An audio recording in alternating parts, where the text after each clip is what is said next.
বিএনপির অর্ধশত মনোনয়নপ্রাপ্ত ব্যক্তিদের প্রায় ২৪,০০০ কোটি টাকা ঋণ খেলাপি রয়েছে।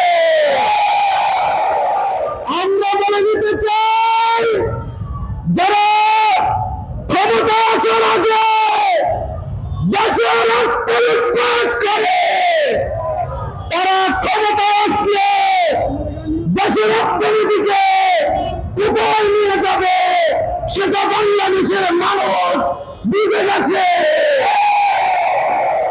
আব্দুল আওয়াল মিন্টু, তুমি দ্বৈত নাগরিকত্ব থাকা সত্ত্বেও, ঋণ খেলাপি হওয়া সত্ত্বেও আমার দেশের প্রশাসন, নির্বাচন কমিশন তার বিরুদ্ধে কোনো সিদ্ধান্ত নিতে পারে না।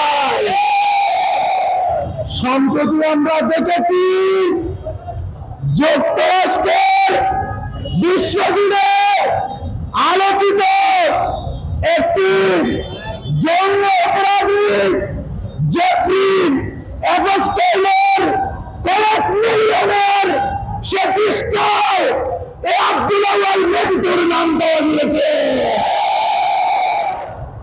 আমরা বলে দিতে চাই, কোন প্রকারের শিশু নির্যাতনকারী, নারী নিপীড়ক, ধর্ষকের ঠিকানা এ বাংলায় হবে না ইনশাআল্লাহ।